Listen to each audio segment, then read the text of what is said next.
નમસ્કાર. આપણી આજની ચર્ચાનો વિષય છે અનંત ચેતના નામના એક લેખ પર. અને સાચું કહું તો આના પહેલા પાને જ મને વિચારતો કરી દીધો.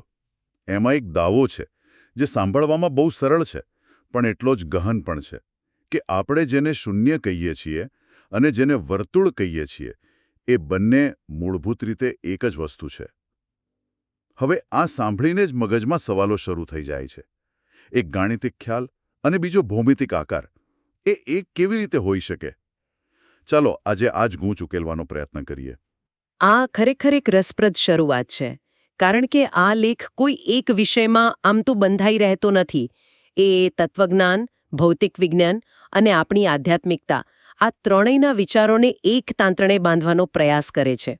અને આ સ્ત્રોતની ખાસિયત એ છે કે તે શૂન્ય જેવી અમૂર્ત ધારણાને પૃથ્વીની ગતિ જેવી નક્કર ભૌતિક વાસ્તવિકતા સાથે જોડે છે.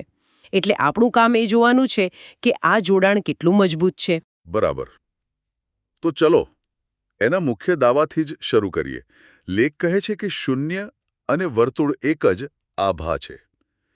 એક મિનિટ, અહીં આભા શબ્દનો ચોક્કસ અર્થ શું લેવો?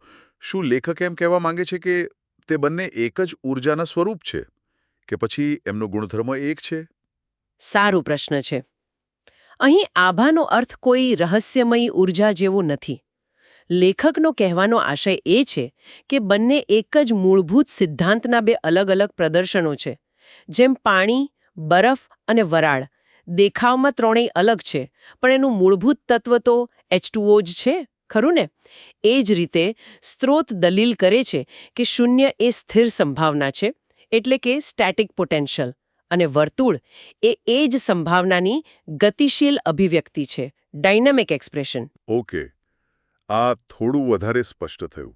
એટલે કે શૂન્ય એક એવું બીજ છે જેમાં બધું જ સમાયેલું છે, પણ તે નિષ્ક્રિય છે. અને વર્તુળ એ જ બીજનું ક્રિયાશીલ, ગતિમાન સ્વરૂપ છે. એટલે જ કદાચ લેખ કહે છે કે જો તમારે અદૃશ્ય શૂન્યને સમજવું હોય તો તમારે દૃશ્યમાન વર્તુળની ગતિને સમજવી પડશે. બિલકુલ, તમે મુદ્દાને બરાબર પકડ્યો છે. સ્ત્રોત આપણને અમૂર્તમાંથી મૂર્ત તરફ લઈ જાય છે. એ કહે છે કે શૂન્ય વિશે ખાલી વિચાર્યા કરવાથી કંઈ નહીં સમજાય. એને અનુભવવા માટે એના જીવંત સ્વરૂપને જુઓ, એટલે કે વર્તુળને.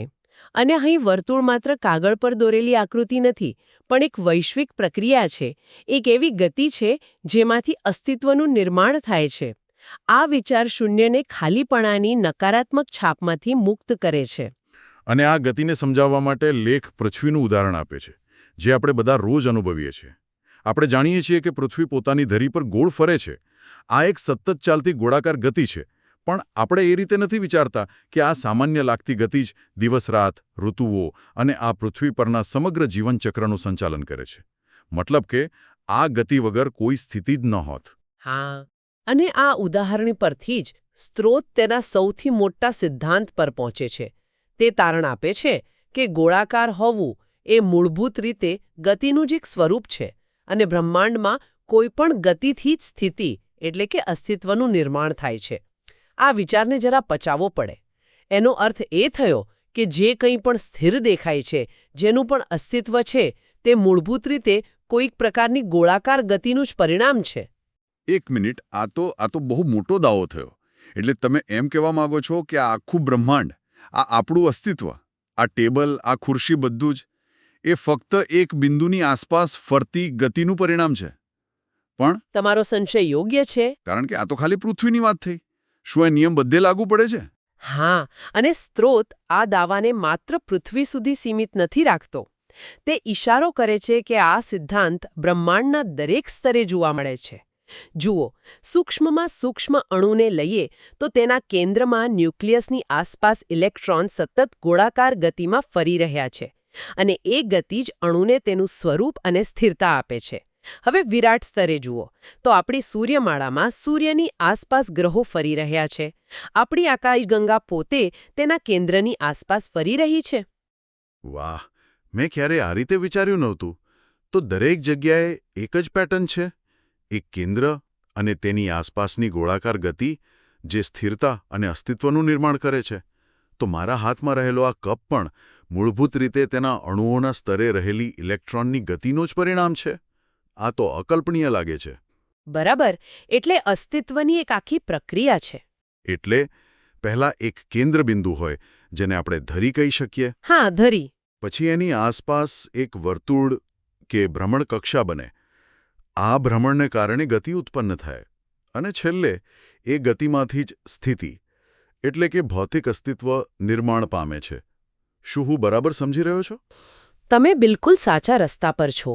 સ્ત્રોત મુજબ આ જ અસ્તિત્વનું મૂળભૂત સૂત્ર છે. કેન્દ્રબિંદુ, પછી વર્તુળ, પછી ગતિ અને છેલ્લે સ્થિતિ. આ એક એવી સાંકળ છે જે તૂટી ન શકે.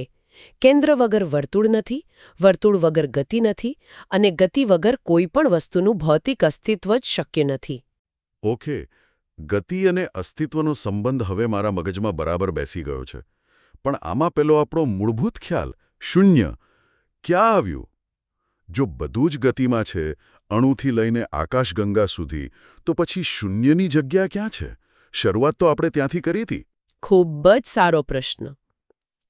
અને અહીં જ ચર્ચા એક નવા, ઊંડા સ્તરે પ્રવેશે છે. અત્યાર સુધી આપણે ગતિની વાત કરી, પણ કોઈ પણ ગતિ થવા માટે શું જરૂરી છે? જગ્યા, અવકાશ. જો બધું જ પહેલેથી ભરેલું હોય તો કંઈ પણ ગતિ કરી શકે નહીં, બરાબર? અહીં સ્ત્રોત બે શબ્દોને અલગ પાડે છે: શૂન્ય અને અવકાશ. અવકાશ એટલે કે સ્પેસ એ સ્થિર મંચ છે, એક ખાલી સ્ટેજ. જ્યારે શૂન્ય એ માત્ર ખાલીપણું નથી, પણ એ અવકાશમાં રહેલી અનંત સંભાવના છે. એ ગતિનું મૂળભૂત કારણ છે. લેખક આ બંનેને જોડીને શૂન્યાવકાશ શબ્દનો પ્રયોગ કરે છે. શૂન્યાવકાશ, શૂન્ય અને અવકાશનું મિશ્રણ એટલે કે એક એવી સ્થિર પૃષ્ઠભૂમિ જેમાં ગતિની અનંત સંભાવનાઓ છુપાયેલી છે. અને અહીંથી જ લેખક આમાં પેલું આધ્યાત્મિક જોડાણ લાવે છે: શિવ અને શક્તિ. સાચું કહું તો ક્યારેક ભૌતિક વિજ્ઞાનના નિયમોને સીધા આધ્યાત્મિક પ્રતીકો સાથે જોડી દેવા, શું એ તાર્કિક રીતે યોગ્ય છે? મને થોડું ખેંચી ટાણીને લાવેલું લાગે છે. તમારી શંકા વાજબી છે, કારણ કે આવા જોડાણો ઘણીવાર ઉપર છલ્લા હોય છે. પણ અહીં સ્ત્રોત તેને એક ઊંડા પ્રતીકવાદ તરીકે રજૂ કરે છે, કોઈ શાબ્દિક સમીકરણ તરીકે નહીં. તે કહે છે કે જો આપણે શૂન્યાવકાશને સમજવો હોય, જે સ્થિર છતાં સંભાવનાઓથી ભરેલો છે, તો ભારતીય પરંપરામાં તેનું શ્રેષ્ઠ પ્રતીક શિવ છે. શિવ એ પરમ સ્થિરતા છે. એ અવકાશ છે જે બધી ગતિનો આધાર છે, પણ પોતે ગતિમાન નથી. અને શક્તિ, જો શિવ સ્થિરતા છે તો શક્તિ એક ગતિ હોવી જોઈએ, ખરું ને? બરાબર. મા પાર્વતી એટલે કે શક્તિ એ ઊર્જાનું, ગતિનું, સર્જનનું જીવંત સ્વરૂપ છે. તે એ જ ગતિ છે જે શિવરૂપી અવકાશમાં નૃત્ય કરે છે અને બ્રહ્માંડનું સર્જન કરે છે. એક વગર બીજું અધૂરું છે. જો માત્ર શક્તિ હોય, ગતિ હોય, પણ તેને આધાર આપનાર કોઈ સ્થિર અવકાશ એટલે કે શિવ ન હોય, તો એ ગતિ દિશાવિહીન અને અસ્તવ્યસ્ત બની જાય. અને જો માત્ર શિવ હોય, સ્થિરતા હોય, પણ તેમાં ગતિ આપનાર કોઈ શક્તિ ન હોય, તો એ સ્થિરતા નિષ્ક્રિય અને અર્થહીન બની જાય. બિલકુલ. એટલે જ કદાચ અર્ધનારીશ્વરનું સ્વરૂપ આટલું મહત્વનું છે, જેમાં શિવ અને શક્તિ એક જ શરીરમાં એકાકાર થયેલા છે. તમે એકદમ સાચું સમજ્યા. અર્ધનારીશ્વરનું સ્વરૂપ એ આ સમગ્ર ચર્ચાનો સાર છે. તે માત્ર એક ધાર્મિક મૂર્તિ નથી, પણ બ્રહ્માંડના ભૌતિકશાસ્ત્રનું પ્રતીક છે. તે આપણને બતાવે છે કે સ્થિરતા અને ગતિ અલગ નથી, પણ એક જ વાસ્તવિકતાના બે અવિભાજ્ય પાસા છે. જે રીતે સ્થિર ધરી વગર ગતિ શક્ય નથી, એ જ રીતે સ્થિર અવકાશ એટલે કે શિવ વગર ઊર્જા એટલે કે શક્તિ વિખેરાઈ જાય. અને ઊર્જા વગર સ્થિરતા પોતે અર્થહીન છે. બંને એકબીજાના પૂરક છે. આ સમજૂતી પછી હવે આ જોડાણ ખેંચી તાણીને લાવેલું નથી લાગતું?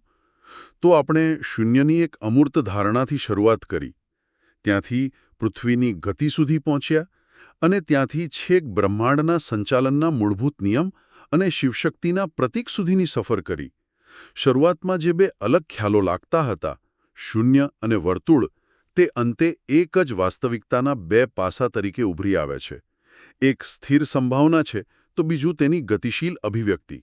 અને આ સમગ્ર ચર્ચા આપણને ખૂબ જ મૂળભૂત અને ઊંડા પ્રશ્ન પર લાવીને મૂકી દે છે. જે સ્ત્રોતમાં પણ અંતે પૂછવામાં આવ્યો છે. શું શૂન્ય વિના ગતિ થઈ શકે? વાહ, આ તો ચાવીરૂપ પ્રશ્ન છે. અત્યાર સુધીની ચર્ચા પરથી જોઈએ તો જવાબ ના જ હોય. કારણ કે જો ગતિ માટે જગ્યા જ ન હોય, ખાલીપણું જ ન હોય, તો ગતિ કેવી રીતે થાય? એનો અર્થ તો એ થયો કે કંઈક થવા માટે પહેલાં કંઈક ન હોવું જરૂરી છે. કોઈ પણ સર્જન પહેલાં શૂન્ય અનિવાર્ય છે. અને આ જ વિચાર શૂન્યને અભાવની વ્યાખ્યામાંથી બહાર કાઢે છે અને તેને દરેક ભાવ એટલે કે દરેક સર્જનનો આધાર બનાવે છે. તે કંઈક નકારાત્મક નથી, પરંતુ દરેક સકારાત્મક રચનાનો પાયો છે. આ એવા પ્રશ્નોમાંથી એક છે જેનો તૈયાર જવાબ શોધવા કરતાં તેની સાથે જીવવામાં, તેના પર મનન કરવામાં વધુ શાણપણ છે. આ વિચાર સાથે જ આપણે આજની ચર્ચાને અહીં વિરામ આપીએ છીએ. લાગે છે કે આ લેખમાં આગળ જતા જન્મ, મરણ અને સૃષ્ટિના સર્જન જેવા મોટા વિષયો પર પણ વાત થવાની છે, જેની ચર્ચા આપણે ભવિષ્યમાં કરીશું. પણ ત્યાં સુધી આ સવાલ પર વિચાર કરતા રહીએ: શું શૂન્ય વગર ગતિ શક્ય છે? નમસ્તે.